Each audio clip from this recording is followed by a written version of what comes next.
பார்வதி பதையே ஹர ஹர மகாதேவா.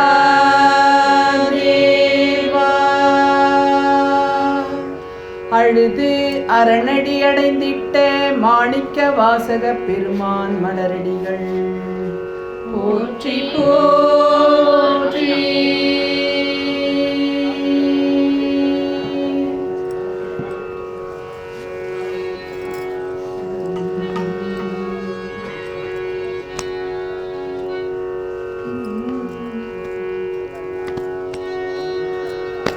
ஆதியும் அந்தமும் எல்லாரும் பேரும் சோதியாம் பாடு கேட்டேயும் வாழ்த்தடங்கள். ஆதியும் அந்தமும் எல்லாரும் பேரும் சோதியாம் பாடு கேட்டேயும் வாழ்த்தடங்கள்.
திருச்சிற்றம்பலம்.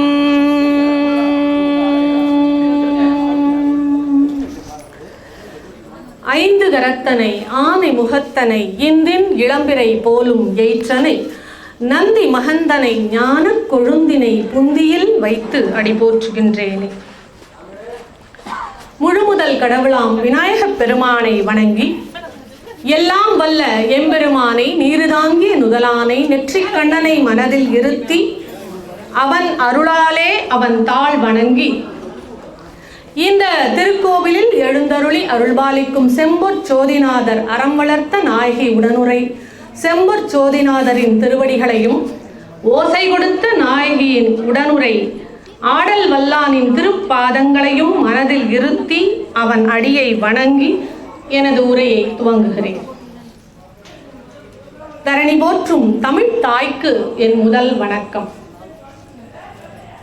நெய்வேலி நகரியத்தின் ஆன்மீக அடையாளமாக திகழும் இந்த பெருமைமிகு சிறப்புமிகு நடராஜ பெருமானின் திருக்கோவிலில் பேசுவதற்கான அரிய வாய்ப்பை எனக்கு நல்கிய பன்னிரு திருமுறை வளர்ச்சிக் கழகத்தின் தலைவர், செயலர், பொருளாளர் உள்ளிட்ட அத்துணை அன்பர்களுக்கும் நால்வர் நற்பணி மன்ற அடியார் பெருமக்களுக்கும் முதலில் எனது நன்றி கலந்த பணிவன்பான வணக்கத்தை தெரிவித்துக் கொள்கிறேன்.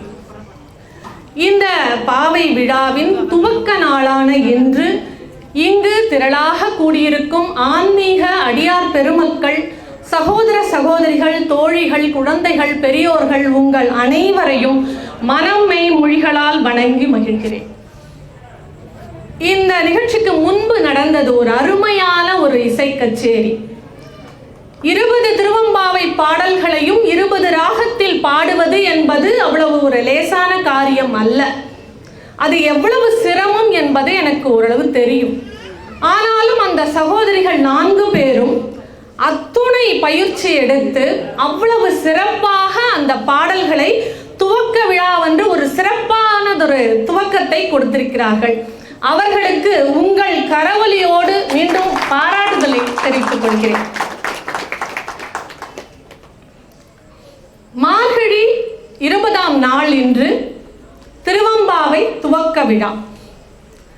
மார்கழி மாதத்திற்கு அப்படின்னு பார்த்தா பல சிறப்புகள் இருக்கு. உங்க எல்லாருக்குமே அந்த சிறப்புகள் எல்லாம் தெரிந்திருக்கும். நம்முடைய சொந்த விசேஷங்கள், வீட்டு விசேஷங்களை எல்லாம் ஒதுக்கி வைத்துவிட்டு இறை வழிபாட்டுக்கென்றே ஒதுக்கப்பட்ட மாதம் இந்த மார்கழி மாதம். புராண செய்திகளின்படி பார்க்கடலை கடந்தபோது உண்டான அந்த நஞ்சை பெருமான் உண்டு உலக உயிர்களை உய்வித்த அந்த மாதம். ஆண்டாள் பாவை நோன்பு நோற்றிருந்து ரங்கனை அடைந்த மாதம். அதே போல மார்கண்டேயன் மரணத்தை வென்ற மாதம் இந்த மார்கழி மாதம் என்று சொல்லுவார்கள். கண்ணபரமாத்மா அந்த கோவர்த்தனகிரியை குடையாக பிடித்து உயிர்களை, அந்த கோகுலத்தில் உயிர்களை காத்த மாதம். இப்படி பல சிறப்புகள் புராண செய்திகள் சொல்லுகிறது. அதே போல நாம் நிறைய அந்த சைவம் சார்ந்த பெருவிழாக்களை இந்த நாளில் கொண்டாடுகிறோம். மார்கழி மாதத்தில் வைணவத்தில் வைகுண்ட ஏகாதசி கொண்டாடப்படுகிறது, ஹனுமன் ஜெயந்தி கொண்டாடப்படுகிறது. நாயன்மார்களில் சாக்கிய நாயனார், இயற்பகை நாயனார், மாணக்கஞ்சாரர் இவர் போன்ற நாயன்மார்களின் குரு பூஜை கொண்டாடப்படுகிறது. இப்படி பல சிறப்புகள் இந்த மார்கழி மாதத்திற்கு இருக்கிறது. அதில் முக்கியமாக விஞ்ஞானமும் மெய்ஞானமும் கைகோர்க்கும் ஒரு மாதம் இந்த மார்கழி மாதம் என்று சொல்லலாம். ஒரு சில நாட்களுக்கு முன்பு பன்னிரு திருமுறை வளர்ச்சிக் கழகத்தின் அந்த பெரும் முயற்சியால் ஒரு கருத்தரங்கம் சிறப்பாக நடந்தது. அதாவது நால்வர் நோக்கில் அவர்கள் வாக்கில் விஞ்ஞானமும் மெய்ஞானமும் என்ற தலைப்பில் சிறப்பாக நடைபெற்றது. அவ்வளவு அரிய அந்த ஆன்மீக கருத்துக்களை எல்லாம் கேட்கும் வாய்ப்பு நம்ம நெய்வேலி அடியார் பெருமக்களுக்கு கிடைத்தது. அப்படி பார்க்கும் பொழுது இந்த மார்கழி மாதமும் விஞ்ஞானமும் மெய்ஞானமும் கைகோர்க்கும் ஒரு மாதம் தான். உங்களுக்கு தெரியும், அதாவது அதிகாலை பொழுதில் எழுந்து நீராடி வாசல் தெளித்து கோலமிட்டு இறைவனை வழிபடுவது என்பது எல்லோரும், பெண்களுக்கு கோலமிடுவது என்றும் ஆண்களுக்கு அந்த நாமங்களை சொல்லி வீதி வலம் வருவதும் என்று வைத்தார்கள். அது மெய்ஞான காரணம் என்றால் விஞ்ஞான ரீதியின்படி ஓசோன் லேயர், அதாவது பிராணவாயு ஆக்சிஜன் அதிகம் இருக்கிற ஓசோன் லேயர் பூமிக்கு அருகில் வருவது இந்த மார்கழி மாதத்தில் என்று. அப்ப இப்படி ஒரு சிறப்புடைய இந்த மார்கழி மாதத்தில் ஆதிரை நாள், பெருமானுக்கே ஆதிரையான் என்ற பெயர் பல இடங்களில் திருமுறைகளில் வரும். ஆருத்ரா என்று வடமொழியில் சொல்லப்படும் அந்த தமிழில் திருவாதிரை நாள், திருவாதிரை விண்மீன் பௌர்ணமியோடு சேரும் அந்த மார்கழி பௌர்ணமி தினம்தான் ஆதிரை நாளாக சைவ சமயத்தின் பெருவிழாவாக கொண்டாடப்படுகிறது. இன்றைக்கு துவக்க நாள்னால கொஞ்சம் அறிமுகத்தோடு பின்பு பாடலுக்கு செல்லலாம் அப்படின்னு நினைக்கிறேன். இந்த ஆதிரை நாள் சிறப்பித்து சொல்லாத திருமுறையே இல்லைன்னு சொல்லலாம்.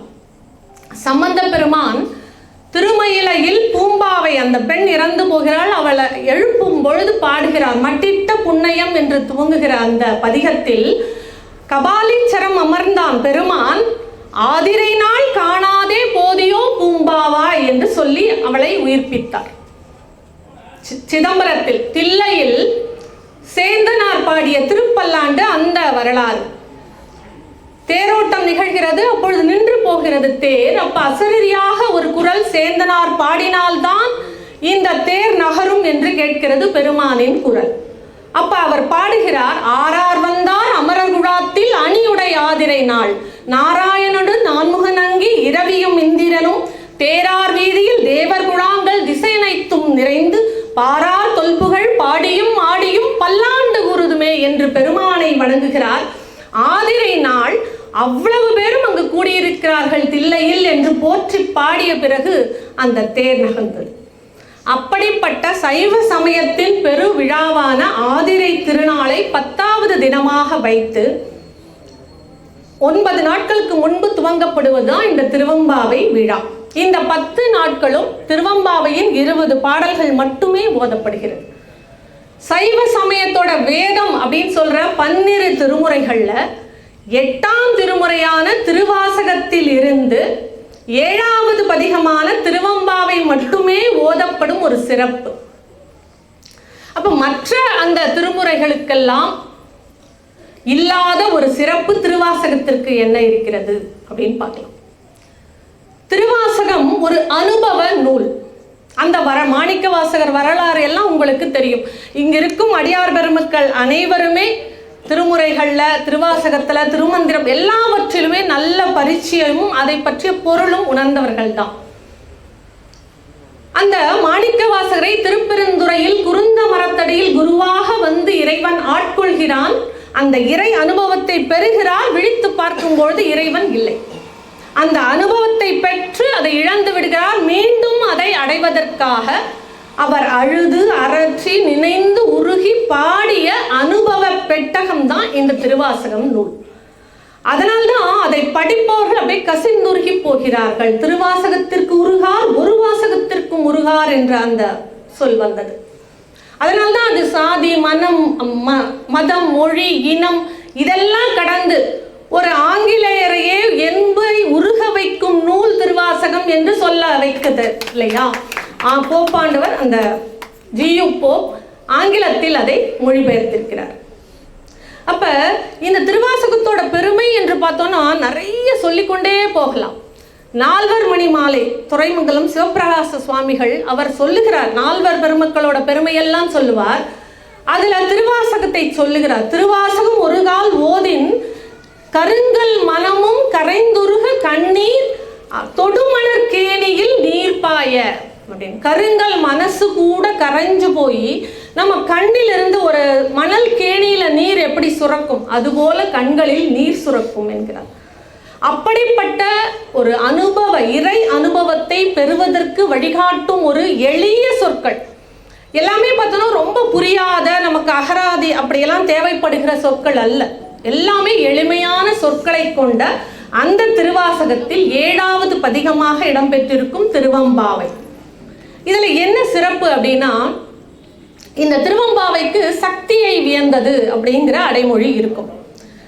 பெண்களை வழிபாட்டிற்குள் அவங்கள வழிபாட்டுக்கு இறைவனை வழிபடுவதற்கு கொண்டு வந்துவிட்டால் எல்லா உயிர்களும் இறையை வழிபடும் அப்படிங்கிற அந்த ஒரு நிலைப்பாட்டில் தான் பெண்கள் விளையாடும் விளையாட்டுக்கள். அப்ப இவ்வளோ விளையாட்டுகள் இருந்திருக்கு. பொற்சுண்ணம், அம்மானை, கோத்தும்பி, பூவல்லி கொய்தல், பொன்னூசல், இப்படி பாவை நோன்பு இருக்கிறார்கள். இத்தனை பெண்கள் விளையாட்டுக்கள். இதுல என்ன சிறப்பு அப்படின்னா, இதெல்லாம் இன்று அதாவது மாணிக்கவாசகர் வாழ்ந்த நூற்றாண்டில் மட்டுமல்ல, அதற்கு முன்பு தொன்று தொட்டு சங்க காலத்திலிருந்தே இந்த பாவை நோன்பு இவையெல்லாம் இருந்து வந்திருக்கிறது. மாணிக்கவாசகர் இதையெல்லாம் ஆவணப்படுத்தி இருக்கிறார் என்று சொல்லலாம். இவ்வளவு விளையாட்டுக்கள் பெண்கள் விளையாடி இருக்கிறார்கள். இவ்வளவு பேச்சு வழக்கு சொற்கள் அதுல பாத்தீங்கன்னா ராப்பகல், ஏசுமிடம், ஏசுதல் இப்படின்ற பேச்சு வழக்கு சொற்கள் எல்லாம் அதுல இருக்கும். இத்தனையும் அவர் பக்தி இலக்கியத்தில் கொண்டு வந்து அவற்றையெல்லாம் ஆவணப்படுத்தியிருக்கிறார் என்பதும் ஒரு எளிமையாக இறைவனை வணங்குவது எப்படி என்பதை அவர் காட்டியிருக்கிறார் என்றும் நாம் சொல்லலாம். அதனாலதான் திருவம்பாவை, இந்த திருவாசகம் இதெல்லாம் படிக்கும் பொழுது நம்ம ரொம்ப நெருக்கமாக உணர்கிறோம். சக்தியை வியந்தது அப்படின்னு வருவதற்கு ஒரு காரணம் இந்த பாடல்ல இருக்கு. திருமுறைகள்ல அதுவும் குறிப்பா திருவாசகத்தில் 658 பாடல்களில் ஒரே ஒரு பாடல் மட்டும்தான் நேரடியாக உமை அன்னையை வணங்கி பாடியிருப்பார். அது இந்த திருவம்பாவையில் வரும் 14வது பாடலான காதார் குழையாட பைம்பூன் கலனாட கோதை குழலாட வண்டின் குழாமாட என்று துவங்கி பேதித்து நம்மை வளர்த்தெடுத்த பெய்வளைதன் பாதத்திறம்பாடி ஆடேலோர் எம்பாவாய் என்று முடித்திருப்பார். மற்ற பாடல்கள்லாம் பார்த்தோன்னா ஏழை பங்காளன், மாதொருபாகன் இப்படி உமையோடு சேர்ந்து இருக்கும் ஈசன் என்றுதான் சொல்லியிருப்பார். ஆனா இந்த பாடலில் பேதித்து நம்மை வளர்த்தெடுத்த பெய்வளைதன் வளையலடிந்த அந்த கைகளை உடைய உமை அன்னையுடைய பாதத்தின் திறத்தை பாடி நாம் வழிபடுவோம் என்று முடித்திருப்பார். அப்ப உமை அன்னையை பாடி போற்றிய ஒரு தனிப்பாடல் கொண்ட சிறப்பும் இந்த திருவம்பாவைக்கு இருக்கிறது. அப்படிப்பட்ட சிறப்புடைய இந்த திருவம்பாவையின் 20 பாடல்களில் முதல் 3 பாடல்களுக்கு விளக்கம் அளிக்குமாறு சொல்லியிருக்கிறார்கள். இன்று அருமையாக அந்த 20 பாடல்களையும் 20 ராகத்தில் பாடினார்கள். பலருக்கும் அந்த பொருள் தெரிந்திருக்கும். ஆனாலும் ஒவ்வொரு வருடமும் இந்த பாடல்களை இசைப்பதும் அவற்றின் விளக்கத்தை பிற சொல்ல கேட்பதுமாக, ஏன்னா ஒரு நல்ல விஷயங்களை மீண்டும் மீண்டும் சொல்வதிலும் அதை கேட்பதிலும் நமக்கு நிறைய நன்மைகளும் ஒரு மன நிறைவும் உண்டாகும். தெரியாதவர்கள் தெரிந்து கொள்ளலாம், தெரிந்தவர்கள் நினைவுபடுத்திக் கொள்ளலாம். அந்த வகையில் இது ஒரு மரபாக நம்ம கடைபிடித்து வருகிறோம் இல்லையா? இப்பொழுது இந்த முதல் பாடலோட விளக்கத்திற்கு செல்வோம். முதல் பாடலில் ஆதியும் அந்தமும் இல்லா அருட்பெரும் சோதி என்று துவங்குகிறார். இந்த திருவெம்பாவை பாடல்கள் எல்லாமே திருவண்ணாமலையில் பாடப்பெற்றது என்பதற்கு நிரூபணமாக இந்த பாடல்கள் எல்லாத்துலேயும் நிறைய வரிகள் வரும்.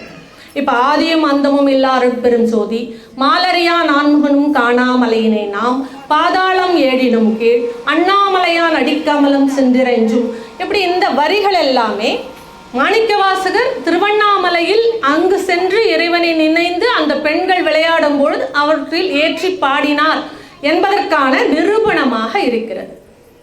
இந்த திருவெம்பாவை பாடல்கள் எல்லாமே பெண்கள், அதாவது ஒரு வீடாக சென்று அவர்கள் ஒரு ஆற்றங்கரைக்கு சென்று குளித்து நீராடிவிட்டு மணலில் பாவை செய்து அந்த நோன்பு நோற்று வழிபடுகிறார்கள்.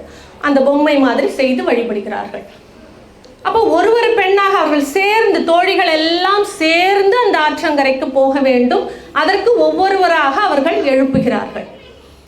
இது வெளியில் அப்படி தோழிகளை எழுப்புவது என்பது போல இந்த அமைந்திருந்தாலும் இதனுடைய உட்கருத்து நம்முடைய மனதை எழு எழு எழு, உறங்கிக் கொண்டிருக்கும் மனது இல்லை வேறு செயல்களில் ஈடுபட்டு கொண்டிருக்கும் மனதை எழுப்பி அது ஒரு விழிப்புணர்வை ஏற்படுத்தி இறைவன் பால் நாம சித்தத்தை வைப்பதற்கான ஒரு பாடல் என்பதுதான் இதோட உட்கருத்து. எழு எழு என்று இருப்பதனால்தான் இது 7வது பதிகமாக அமைந்திருக்கிறது போல. இப்ப இது திருவண்ணாமலையில் பாடப்பட்ட பதிகம் என்று சொன்னோம். ஆதியும் அந்தமும் இல்லா அருட்பெரும் ஜோதி என்ற உடனேயே அடிமுடி தேடிய வரலாறு நமக்கு நினைவுக்கு வரும். அடியை திருமால் பன்றி அவதாரம் எடுத்து அடியை தேடியும் முடியை பிரம்மன் ஹம்சமாக அன்னப்பறவையாக தேடி சென்றார்கள். இருவரும் காண முடியாத வண்ணம் பேரொளி பிழம்பாக பெருமான் நின்றான் என்று சொல்கிறோம். இந்த புராண செய்தி சொல்லும் கருத்து என்ன? நேரடியாக நாம பெருமான் அப்படி அடிமுடி காண வண்ணம் நின்றார். லிங்கோத்பவராக ஒவ்வொரு சிவன் சந்நிதியிலும் பின்புறம் நாம் லிங்கோத்பவரை காண்கிறோம். கல்விக்கு அதிபதி பிரம்மன் சரஸ்வதியோடு இருக்கிறார். செல்வத்திற்கு அதிபதி திருமால் மகாலட்சுமியோடு இருக்கிறார். அப்ப செல்வம் கல்வி 2 மட்டும் இருந்தால், 2 மட்டும் இறைவனை காண முடியுமா அப்படின்னா அது முடியாது.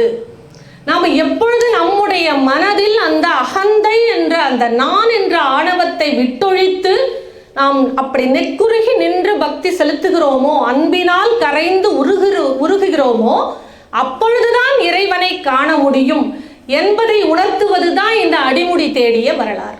கல்வி மட்டும் இருந்தாலோ செல்வம் மட்டும் இருந்தாலோ 2ம் இருந்தாலோ இறைவனை அடைய முடியாது. நான் என்ற அந்த அகந்தை அழிந்து இருக்க வேண்டும் என்பதுதான் இதோட தாற்பயம். அருளாளர்கள் அப்படி ஒரு பக்குவப்பட்ட ஆன்மாக்களாக தான் இருந்திருக்காங்க. திருவண்ணாமலை அப்படின்ன உடனே ரமண மகரிஷி அவர் தான் நம் நினைவுக்கு வருவார்.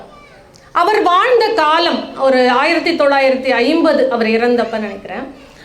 அந்த ஆண்டுகளில் இப்போ திருவண்ணாமலையில் இருக்கிற மாதிரி அப்படி ஒரு கூட்டம் பௌர்ணமிக்கு இப்போ நடக்க முடியாத அளவுக்கு கூட்டம் இருக்கு இல்லையா, அது போலவோ இல்லை தீபத்திற்கு அவ்வளவு லட்சக்கணக்கான மக்கள் கூடுவது என்பதெல்லாம் கிடையாது.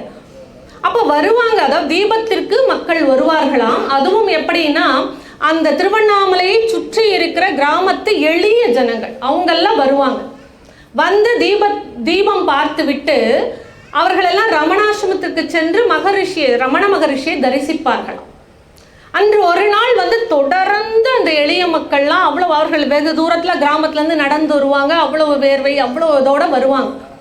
அவங்க சுவாமியை பார்த்து சாமின்னு கும்பிட்டுட்டு தரிசனம் அவரை பார்த்து விட்டு போவார்களாம்.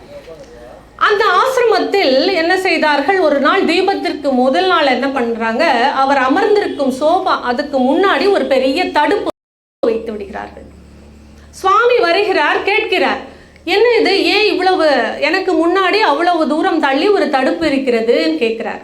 உடனே அந்த அலுவலகத்தை சேர்ந்த எல்லாரும் சொல்கிறாங்க, சுவாமி நாளைக்கு தீபம், உங்களை பார்க்க நிறைய பேர் வருவாங்க, ரொம்ப உங்களுக்கு தொந்தரவாக இருக்கும், நீங்கள் எவ்வளோ நேரம் அவங்களுக்கு தரிசனம் கொடுத்துக்கிட்டே இருக்கிறது, அவர்கள் உங்களை தொட்டெல்லாம் பேசுவாங்க, அதெல்லாம் தவிர்ப்பதற்கு தான் இப்படி முன்னாடி தடுப்பு வைத்திருக்கிறோம் என்று சொன்னாராம் ஒருத்தர், அந்த அலுவலக மேலாளர். உடனே இவர் கேட்டாராம், நீ என்ன நினைத்து கொண்டிருக்கிறாய், அவர்களெல்லாம் என்னுடைய தரிசனத்தை பார்ப்பதற்காக நான் அவர்களுக்கு தரிசனம் கொடுத்து கொண்டு இருக்கிறேன், வருபவர்களுக்கு நான் உட்கார்ந்து தரிசனம் கொடுக்கிறேன் என்று நீ நினைத்தாயா, இந்த சோஃபாவை அந்த தடுப்புக்கு முன்னாடி போடு. ஏன்னா நான் அவர்களை எல்லாம் கண்டு தரிசிக்க வேண்டும். அதை ஒவ்வொருவரும் அருணாச்சல ஸ்வரூபம், நான் அவர்களுடைய தரிசனத்திற்காக காத்திருக்கிறேன், அதற்கு தான் இந்த இருப்பு என்று சொன்னார். அப்ப எப்படிப்பட்ட ஒரு மகான் மகரிஷி அந்த நான் என்ற அகந்தையை விட்டொழித்து நிற்கிறார். அதுதான் நமக்கு அடிமுடி தேடிய வரலாறு கற்றுக் கொடுக்கும் பாடம். இதில் சொல்லுகிறார், ஆதியும் அந்தமும் இல்லா அருட்பெரும் ஜோதி என்று. அருட்பெரும் ஜோதி தனிப்பெரும் கருணை என்றவுடனே நமக்கு வள்ளல் பெருமான் நினைவுக்கு வருவார். வள்ளல் பெருமான் மாணிக்க வாசகரில் கரைந்து உருகியவர். சொல்லுவார்கள், அவருடைய திருவருட்பாவே 19ஆம் நூற்றாண்டின் திருவாசகத்துடைய மறுபதிப்பு என்று சொல்வார்கள். அப்படி அதிலேயே நெக்குருகி நின்றவர். அதனால்தான் இதிலிருந்து அந்த வார்த்தைகள் எல்லாம் எடுத்து அவர் இறைவனை நினைந்து பாடியிருக்கிறார். பல இடங்கள்ல திருவாசகத்துல பார்த்தோம்னா அருட்பெரும் ஜோதி, பரஞ்சோதி, தேசன் என்றெல்லாம் சொல்லியிருப்பாங்க. இறைவன் ஒளி வடிவமானவன், எங்கும் நீக்கமர நிறைந்திருக்கும் பரம்பொருள் ஜோதிமயமானவன் என்று சொல்லுவார்கள்.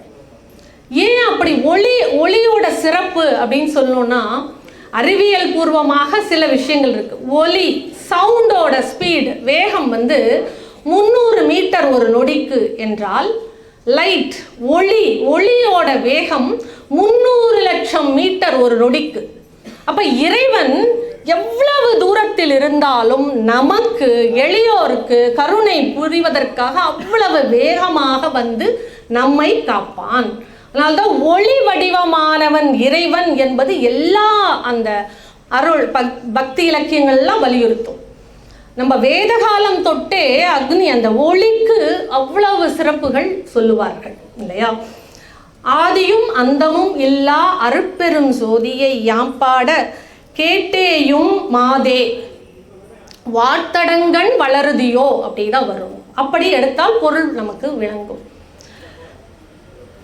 அப்படி இந்த உள்ளே ஒரு பெண் உறங்கிக் கொண்டிருக்கிறாள். வெளியில் தோழிகள் சேர்ந்து அவளை சென்று எழுப்புகிறார்கள். நாங்கள் இப்படி ஒரு பெருமானுடைய புகழை பாடிக்கொண்டு வருகிறோம், நீ அதை கேட்டும் உறங்கிக் கொண்டிருக்கிறாயே என்று கேட்கிறார்கள். அப்படி சொல்றவங்க எவ்வளவு புகழ்ந்து சொல்கிறார்கள் அந்த பெண்ணை. வாழ்த்தடங்கண் வளருதியோ, கண் வளர்தல் அப்படின்னா துயிலுதல். நிறைய தமிழ் அழகான சொற்கள், கண் வளர்தல், தோளுக்கு இனியான், கண்ணுக்கு இனியான், சாற்றமுது, இப்படிலாம் சொன்னோன்னா அவ்வளவு அழகான பொருள் அதுக்கு. கண் வளர்தல் அப்படிங்கிறது துயிலுதல் அப்படிங்கிற பொருள். அவள் எப்படிப்பட்ட கண்ணை உடையவள்? வாழ்த்தடங்கன், வாள் ஒரு கத்தியை போன்ற கூர்மையான கண்களை உடையவள். அப்ப என்ன பொருள்னா, பார்வை அவ்வளவு ஷார்ப், கூர்மையான பார்வையை உடையவள். அப்ப கூர்மையான பார்வைனா புத்தியும் அவ்வளவு ஷார்ப்பா இருக்கும். அவ சாதாரண பெண் இல்ல, ரொம்ப புத்தி கூர்மையான பெண். அப்படிப்பட்ட நீ எந்த ஒரு எழுந்தோ எதுவுமே ஒரு பதில் கொடுத்தோ எதுவுமே செய்யாமல் உறங்கிக் கொண்டிருக்கிறாயே என்று கேட்கிறார்கள். மாதே வளருதியோ வன் செவியோ நின் செவிதான் என்று கேட்கிறாங்க. ஏன் அப்படி கேட்கிறாங்க? இப்போ உறங்கிக் கொண்டே இருக்கிறோம், நிறைய பேர் எழுப்புறாங்க, நம்ம ரொம்ப ஆழ்ந்த உறக்கத்தில் இருக்கோம். ஆனாலும் முதல் ரியாக்ஷனாக என்ன பண்ணுவோம்? ஏதோ ஒரு குரல் கொடுப்போம், வரேன், ஏதாவது சொல்லுவோம். ஆனால் இந்த பெண் எதுவுமே சொல்லலை. அவள் எந்த பதிலுமே சொல்லாமல் தூங்கிக் கொண்டிருப்பதால் உன்னுடைய காது என்ன வன் செவியா, இரும்பு காதா உன் காது, ஒரு பதிலுமே நீ சொல்லலையே அப்படின்னு வெளியில் இருக்கிறவங்க கேட்குறாங்க. இந்த செவி அப்படிங்கிறது மிக முக்கியமான ஒரு புலன். இறை வழிபாட்டுக்கும் சரி எல்லாவற்றுக்குமே ஒரு முக்கியமான புலன் தான். ஏன்னா இறை வழிபாடுல நம்ம அப்படி சிவன் நாமத்தை கேட்க, பஞ்சாட்சர மந்திரத்தை கேட்டு ஓதுவதற்கெல்லாம் செவி அவ்வளவு முக்கியம். நாங்கள் சமீபத்தில் துளுவநாட்டு அந்த தலம் சென்றிருந்தோம். கர்நாடகாவில் இருக்க ஒரே தேவார பாடல் பெற்ற தலம் கோகர்ணம். அங்கே பெருமான் பசுவின் காது குடைந்தால் எந்த வடிவத்தில் இருப்பாரோ அவ்வளவு சிறிய ஒரு அந்த லிங்கமாக, பசுவின் காது வடிவில் லிங்க திருமேனியை அந்த ஸ்பரிசம் தொட்டு பார்க்கும் பேரை நாங்கள் பெற்றோம். அப்போ கோகர்ணம் அப்படின்னா சிவனே பசுவின் காது போன்று குடைந்த திருமேனி உடையவராக அங்கே இருக்கார். கஜகர்ணம் போட்டாலும் சிலது உனக்கு ஒன்றும் நடக்காது அப்படின்னு சொல்லுவாங்க. என்ன அர்த்தம்னா, கஜகர்ணம்னா யானை குட்டி கர்ணம் போட்டது போல அப்படிங்கிற பொருள் நம்ம பலர் நினைச்சு போனா அப்படி கிடையாது. கர்ணம்னா காது, கஜம்னா யானை தன்னுடைய காதை மட்டும் அசைக்கும் இல்லையா, அது போல காதை மட்டும் அசைத்தாலும் உன் வேலை நடக்காது என்று சொல்வதுக்கு தான் அந்த கஜகர்ணம்ங்கிறது. அப்ப கர்ணபூஷணம் அதுதான் ஒரு மனிதன் பிறந்த நம்ம உடனே செய்கிற ஒரு நகை அணிவிக்கும் எதுனா தோடுக்கு தான் நம்ம அணிவிக்கிறோம். அந்த செவி அவ்வளவு ஒரு முக்கியமான உறுப்பு. ஆனா அதை நீ உபயோகப்படுத்தாம வன் செவியோ நின் செவிதான் அப்படின்னு கேட்குறாங்க. அந்த பெண் எதற்குமே பதில் சொல்லவில்லை. அப்ப இவங்க தொடர்ந்து சொல்கிறார்கள், மாதேவன் வார்கடல்கள் வாழ்த்திய வாழ்த்தொலி போய் வீதிவாய் கேட்டலுமே. நாங்கள்லாம் மகாதேவனை, எல்லா தேவாதி தேவர்களுக்கெல்லாம் தேவனாக இருக்கும் சிவபெருமானை போற்றி பாடிக்கொண்டு வீதியில் வந்து கொண்டிருந்தோம். அதை கேட்ட மாத்திரத்திலேயே ஒரு பெண் அதை கேட்குறாளாம். இவங்க பாடிட்டு வரும்போது கேட்ட உடனேயே விம்மி விம்மி மெய்மறந்து போதார் அமளியின் மேல் நின்றும் புரண்டும் இங்கன் ஏதேனும் ஆகாள் கிடந்தாள் என்று சொல்லுகிறார்கள். வன்செவியோ நின்செவிதான் அவளை கேட்டு இன்னும் சொல்றாங்க, நாங்க அந்த வீதியில வரும்போது நாங்க பாடிக்கிட்டு வந்தோம், மகாதேவனுடைய புகழை பாடிக்கிட்டு வந்தோம். அதை காதால கேட்டே ஒருத்தி படுத்துட்டு தான் இருந்தா. அவளோட படுக்கை எப்படி இருந்ததுன்னா அதுவும் நல்ல மலர் தூவப்பட்ட படுக்கை தான். ஆனா அதை கேட்ட உடனேயே அவ விம்மி விம்மி மெய்மறந்து இருந்தாள். அவள் நின்றாள், கிடந்தாள், என்ன செய்யறதுனே தெரியாம கிடந்தாள் என்று சொல்லுகிறார்.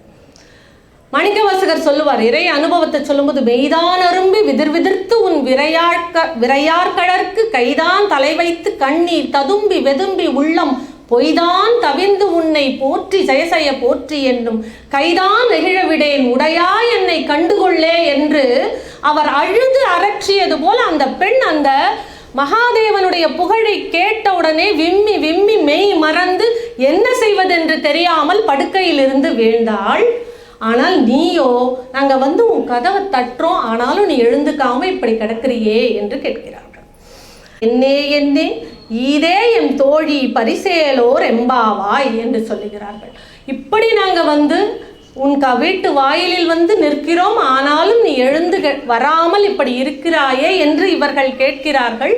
பின்னர் அந்த பெண் எழுந்து வருகிறாள், இவர்களோடு சேர்ந்து கொள்ளுகிறாள். சேர்ந்து இவர்கள் அடுத்த தோழியின் வீட்டுக்கு போகிறார்கள். ஏன்னா இவர்கள் எல்லாமே ஒருவருக்கு ஒருவர் நன்றாக அறிமுகமானவர்கள். தினமும் இப்படி அவர்கள் அந்த பாவை நோன்பு நோற்பதற்கு போகிறவர்கள் தான். இப்ப இத்தனை பேசிய பிறகு அந்த பெண் இவர்களோடு சேர்ந்து கொண்டாள். இதுல சொல்லுவார்கள், அந்த பெண்களோட அந்த கால வயது குறிப்பெல்லாம் இதுல இருக்கும். 11 வயதிலிருந்து 5 வயது வரையிலான பெண்களை எழுப்பி நீராடச் சென்றார்கள் என்பார்கள். அப்போ முதல்ல வயது அதிகமான அந்த பெண், 11 வயதான அந்த பெரிய பெண். இப்போ நம்ம நினைக்கிறோம் 11 வயசு என்னங்க பெரிய பொண்ணா அப்படின்னு. ஆனால் அந்த காலத்தில் அந்த மாதிரி இருந்திருக்கு. அந்த பெண்ணை எழுப்பிவிட்டு அவளோடு சேர்ந்து அடுத்த பெண்ணை எழுப்புவதற்கு செல்கிறார்கள். அந்த பாடல் அதுவும் பாசம் பரஞ்சோதிக்கு என்று துவங்குகிறது. பரஞ்சோதி, அருட்பெருஞ்சோதி, தேசன் என்றெல்லாம் ஒளிமயமான இறைவன் என்று பல இடங்களில் குறிப்பிடுவார். பாசம் பரஞ்சோதிக்கு என்பாய் ராப்பகல் நாம் பேசும்போது, எப்பயோ ஒருவேளை பேசுறதெல்லாம் மட்டும் கிடையாது, எப்போ பேசினாலும் அந்த ராப்பகல்லாம் ஒரு பேச்சு வழக்கு சொல். ராப்பகல் நாம பேசிட்டு இருந்தோம்ல அப்படின்னு சொல்லுவோம். ராப்பகலா நீ வேண்டுனாலும் கிடைக்காது. என்ன அந்த மாதிரி அந்த பேச்சு வழக்கு சொல்ல இங்க கையாண்டுறார். ராப்பகல் நாம் பேசும்போது என்ன சொல்லுவாய்? நான் எப்பொழுதும் என்னுடைய நேசத்தை இறைவனுக்கே வைத்திருக்கிறேன், பாசத்தை இறைவனுக்கே வைத்திருக்கிறேன் என்றெல்லாம் சொல்லுவாய். இப்போது நீ என்ன செய்து கொண்டா இருக்கிறாய்? இப்போதார் அமளிக்கே நேசமும் வைத்தனையோ. அப்ப இப்ப நீ படுக்கை மீது நேசம் வைத்து விட்டாய். என்னன்னா தூக்கத்து மேல நேசம் வைத்து நீ தூங்குவதை ஒன்றே தொழிலாக கொண்டிருக்கிறாயா என்று அந்த பெண்கள் அடுத்த பெண்ணை கேட்கிறார்கள். இந்த பெண் உடனே சுதாரித்துடுறா, உடனே எழுந்துடுறா. இவளை நேரிழையாய் என்று கூப்பிட்டு அவர்கள் பேசினார்கள். அந்த முதல் பெண்ணை வாழ்த்தடங்கன் மாதே என்று சொன்னார். வாழ் போன்ற கண்களை உடைய மாதே என்று புகழ்ந்து சொன்னார். ஒரு பெண் இன்னொரு பெண்ணை புகழ்வதுங்கிறதே ரொம்ப ஒரு பெரிய விஷயம் இல்லையா? ஆனாலும் காலையில போய் எழுப்புறோம் ஒரு நல்ல விஷயத்த, சந்தோஷமா அவர்களை அவ்வளோ ஒரு குஷிப்படுத்தி எழுப்பணும் அப்படிங்கிறதுக்காக ஒவ்வொரு பாடலிலும் பார்த்தோம்னா பெண்களை புகழ்ந்து புகழ்ந்து அந்த பெண்கள் சொல்லி தான் எழுப்புவாங்க. இந்த பாடல்ல நேரிழையாய் என்று சொல்லி எழுப்புகிறார்கள். அழகான அணிகலன்களை அணிந்த பெண்ணே என்று சொல்லி எழுப்புகிறார்கள். இவர்கள் இப்படி சொன்ன, நீ ராப்பகல் பேசிட்டு இருப்ப, பாசம் பரஞ்சோதிக்கு தான் சொல்லுவேன், ஆனா இப்ப வந்து உன் வாசல் முன்னாடி நிக்கிறோம், நீ இன்னும் எழுந்துக்கலன்னு சொன்ன உடனே அவ டக்குன்னு சுதாரிச்சு சொல்றா, நேரிழையீர், நீங்க மட்டும் இல்லை, நல்ல அணிகளெல்லாம் அணிந்த அழகான பெண்கள் இல்லையா, நேரிழையீர் சீசி இவையும் சிலவோ விளையாடி. இது வந்து அப்படியே நம்ம எப்படி நம்ம ஒரு ஃப்ரெண்ட்ஸ்குள்ள பேசிப்போம் அது போன்ற ஒரு உரையாடல் வடிவமான பாடல்கள். ஏன்னா இதுல முதல் 8 பாடல் துயில் எழுப்புவதான பாடலாக இருக்கும். அதுல வந்து அதோட இலக்கணமே அது உரையாடல் வடிவில் இருக்கணும் அப்படிங்கிறது தான். அதனால இந்த பெண்கள், வெளியிலிருக்கும் பெண்களும் உள்ளே இருக்கும் அந்த பெண்ணும் பேசுகிறார்கள். நேரிழையீர் சீச்சி இவையும் சிலவோ விளையாடி ஏசும் இடம் மீதோ, ஏசுதல் அதெல்லாம் அந்த பேச்சு வழக்கு பாண்டி நாட்டு சொல் நினைக்கிறேன், பைய ஏசுதல் இதெல்லாம் மாணிக்கவாசகர் பாண்டி நாட்டர்ல நிறைய அந்த மாதிரி சொற்கள் அழகா வரும். ஏசும் இடம் மீதோ, இப்போ வந்து நீங்க இது மாதிரிலாம் சொல்லி பேசலாமா, கிண்டல் பண்ணி என்ன பேசலாமா அப்படின்னு சொல்லிட்டு சொல்லுகிறாள். விண்ணோர்கள் ஏத்துதற்கு கூசும் மலர்பாதம் தந்தருள வந்தருளும் தேசன் அப்படின்னு சொல்றான். உடனே சுதாரிக்கிறாள். இவர்களையும் புகழ்ந்துட்டு நம்ம இப்படிலாம் பேசக்கூடாது, வாங்க நம்ம பெருமானுடைய புகழை பாடுவோம் அப்படின்னு சொல்லி அவளும் வந்து சேர்ந்து கொண்டு சொல்லுகிறார்கள். விண்ணோர்கள் ஏத்துதற்கு கூசும் மலர்பாதம். ஏன் விண்ணோர்கள் ஏத்துவதற்கு பெருமான் மலர்பாதம் கூசுகிறார்? ஒரு சிம்மாசனத்துல பெருமான் உட்கார்ந்திருக்கார், ஒரு காலை தொங்க போட்டு உட்கார்ந்திருக்காரு என்று வைத்துக் கொள்வோம். அப்போ விண்ணோர்கள், தேவாதி தேவர்கள், முக்கோடி தேவர்களும் வருகிறார்கள். இந்திரனும் தேவேந்திரனும் வருகிறான். பெருமான் அமர்ந்திருப்பதை பார்த்து ஓடி வந்து அவருடைய திருவடி, அந்த ஒரு திருவடியில் தன்னுடைய சிரசை வைத்து வணங்குகிறான். விருட்டன்னு பெருமான் எடுத்துக்கிறார். ஏன் எடுத்துக்கொண்டார்? இந்த தேவர்கள் பார்க்கடலை கடைந்த பொழுது அமுதம் தமக்குத்தான் வேண்டும் என்று சண்டை போட்டவர்கள். ஏன்னா இன்பமே என்னாலும் என்று வாழ்ந்திருக்க வேண்டும், அந்த உடலோட எல்லா இன்பத்தையும் சுகித்து கொண்டு அந்த வாழ்க்கையை தொடர்ந்து இரவாத வாழ்க்கையை வாழ வேண்டும் என்று, அமுதம் வேண்டும் என்று சண்டை போட்டவர்கள். ஆனால் இந்த மனிதர்கள் எங்களுக்கு பிறவியே வேண்டாம் பெருமானே, உன்னுடைய திருவடியிலே நாங்கள் அடைய வேண்டும், உன் நிழல் கீழ் இருக்க வேண்டும் என்று வேண்டுகிறார்கள். எப்பொழுதும் இறை சிந்தனையோடு இருக்கிறார்கள் என்பதினால் தேவர்களுக்கு விண்ணோர்கள் ஏத்துதற்கு கூசும் மலர்பாதத்தை நம்மை போன்ற மனிதர் எளியோருக்கு தந்தருள வந்தருளும் தேசன் என்று சொல்லுகிறார். எளியவர்களுக்கு அப்படி திருவடியை சூட்டுவதற்கு பெருமான் காத்து கிடக்கிறானாம், வருகிறானாம்.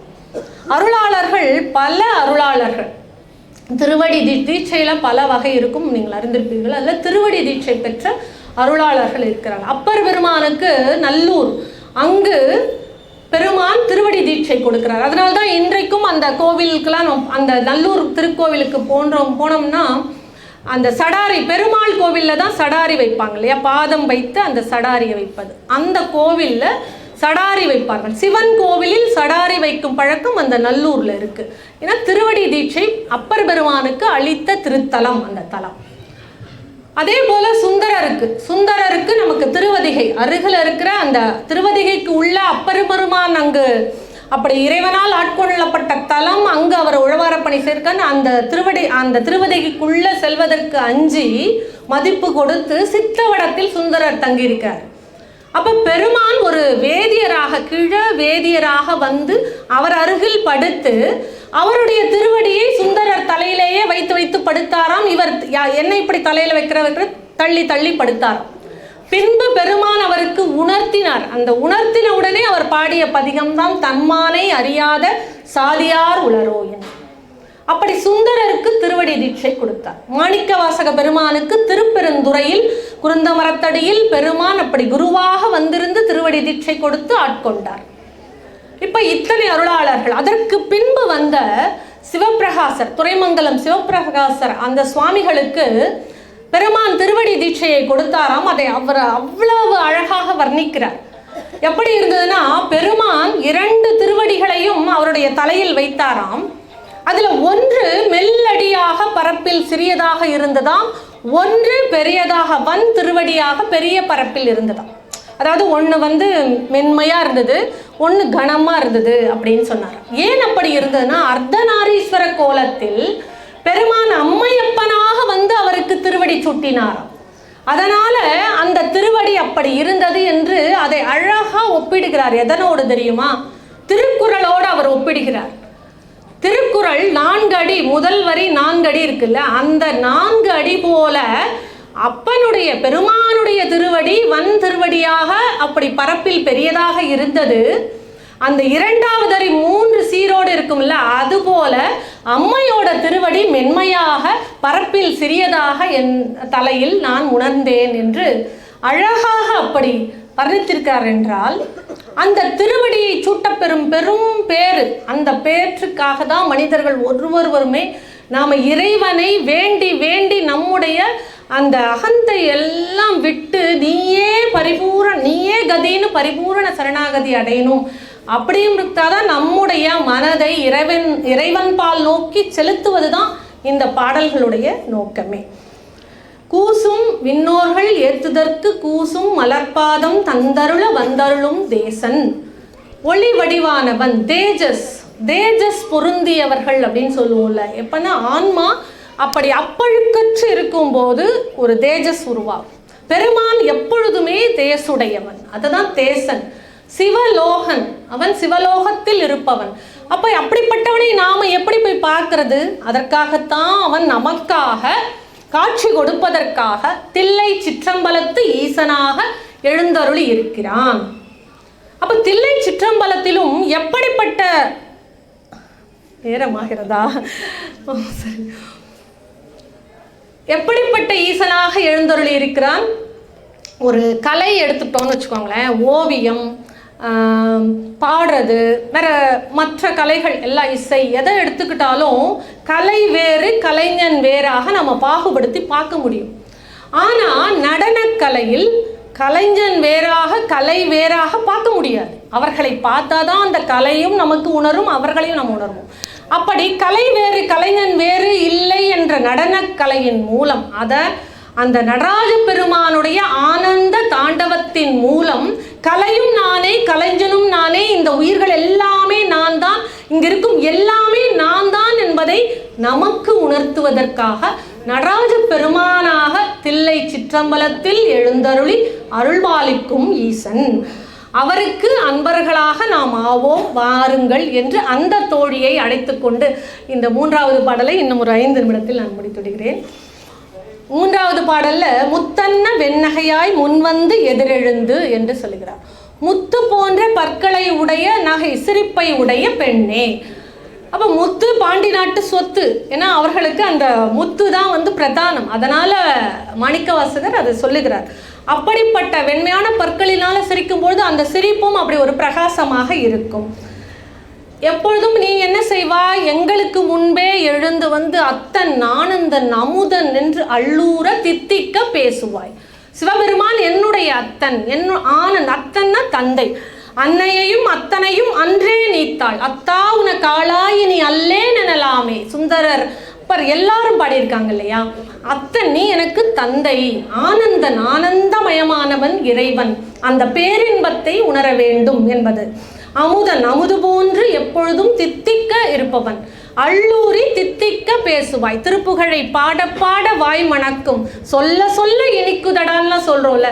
தெய்வத்தின் நாமத்தை சொல்ல சொல்ல சொல்ல அந்த நாத்தெழும்பேற சொன்னோன்னா நம்முடைய வாய் மணக்கும், இனிக்கும். தித்திக்க பேசுவாய், வந்து உன் கடை திறவாய், உன்னுடைய வாயிற்கதவை திறப்பாய் என்று சொல்லுகிறார். அந்த பெண்ணை அப்படி கூப்பிட்ட உடனே அவள் விழித்து உடனே பதில் பேசுகிறாள். இந்த பெண் உடனுக்குடனே எல்லாத்துக்கும் பதில் கொடுப்பவள். இதுல 3 விதமான பெண்கள். புத்தி கூர்மையா இருப்போம், அவன் அமைதியா இருந்தா அப்புறம் சேர்ந்துக்கிட்டா. இன்னொருத்தி கொஞ்ச நேரம் கழித்து விழித்தால் பதில் சொல்லுகிறாள். இவள் உடனுக்குடன் பதில் சொல்பவர். இவர்களை பார்த்து சொல்றாங்க, நீங்களே எப்படிப்பட்டவங்க, என்ன இப்படி பேசலாமா? பத்துடையீர் ஈசன் பழ அடியீர் பாங்குடையீர். பத்துடையீர் அப்படின்னா பற்று என்பதோட திரிபு அப்படின்னு சிலர் சொல்லுவார்கள். ஆனா 10 குணங்கள் 10 கொலாம் அடியார் செய்கைதானே என்று பதிகத்தில் அப்பர் பெருமான் சொல்வார் இல்லையா?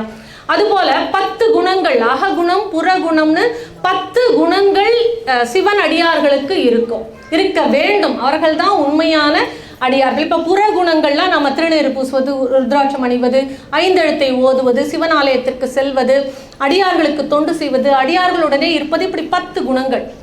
அககுணம் அப்படின்னா இறைவனுடைய நாமத்தை கேட்டவுடனேயே நம்முடைய கண்களில் நீர் வருவது, வாய்விட்டு அழுவது, அந்த மயிர் கூச்செறிவது, மயக்கம் உறுவது, பேசுவதற்கு வார்த்தை வராதது, விம்முவது, இப்படி போன்ற அககுணங்கள் நம்முள்ள இருக்கும். அப்படி இருந்தால் அவர்கள் உண்மையான அடியார்கள். அதை தான் 10 உடையீர். நீங்கள் அப்படிப்பட்ட சிறப்பு வாய்ந்த உண்மையான அடியார்கள்.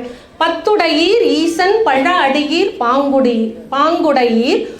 நீங்கள் அப்படிப்பட்டவங்க. நான் எப்படிப்பட்டவ? புத்தடியோ. நான் இப்போதான் புதுசாக அடியவர் ஆன பெண். புத்தடியோ உண்மை தீர்த்து ஆட்கொண்டால் பொல்லாதோ. நான் செய்கிற சிறு சிறு குற்றங்களை பொறுத்து கொண்டு நீங்கள் என்னை ஆட்கொண்டு உங்கள் வழியில் கொண்டு போகக்கூடாதா என்று உடனே அவள் கேட்கிறாள். அதற்கு சித்தம் அழகியார் பாடாரோ நம் சிவனை இத்தனையும் வேண்டும் எமக்கேலோர் எம்பாவாய். சித்தம் அழகியார், நம்முடைய சித்தம் அத்துணை அழகானதாக இருக்க வேண்டும். ஏன்னா ஐம்பொறிகள், மெய்வாய் கண் காது மூக்கு, இந்த ஐம்பொறிகள் வாயிலாக கிடைக்கும் தகவல்களை கொண்டு இந்த உயிர் வாழ்வதற்கு 4 அந்த கரணங்களை இறைவன் கொடுத்திருக்கிறார். மனம், புத்தி, ஆங்காரம், சித்தம்.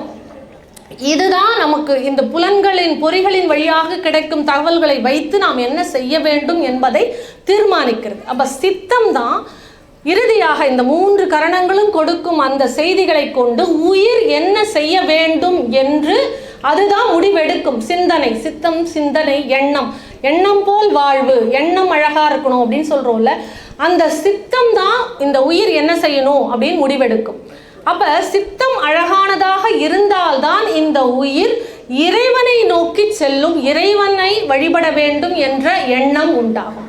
அதுதான் சித்தம் அழகியார் பாடாரோ நம் சிவனை இத்தனையும் வேண்டும் எமக்கேலோர் எம்பாவாய் என்று இந்த பாடலை, இந்த 3வது பாடலில் அந்த பெண்ணும் இவர்களோடு சேர்ந்து கொண்டு 4வதாக அடுத்த பெண் வீட்டுக்கு செல்லுகிறார்கள். நேரமின்மை காரணமாக ஏன்னா இப்போ 8 மணி காலம் துவங்கும் இல்லையா, அதனால இத்துடன் இந்த அளவில் இந்த பாடல்களின் முதல் 3 பாடல்களின் அந்த விளக்கத்தை நிறைவு செய்து, தொடர்ந்து 17 பாடல்களுக்கும் அடுத்தடுத்து அந்த அடியார் பெருமக்கள் எல்லாம் விளக்கம் அளிக்க இருக்கிறார்கள். அவற்றையெல்லாமும் நாம் தொடர்ந்து கேட்டு சொல்லிய பாட்டின் பொருளுணர்ந்து சொல்லுவார். அப்படி அந்த பாடல்களுடைய பொருளை உணர்ந்து சொல்லி இறைவனுடைய திருவருளை பரிபூரணமாக நாம் பெற வேண்டும் என்று கேட்டுக்கொண்டு இத்துடன் என்னோட உரையை நிறைவு செய்கிறேன். நன்றி, வணக்கம். இருந்து கேட்ட அத்துணை நல்ல உள்ளங்களுக்கும் நன்றி.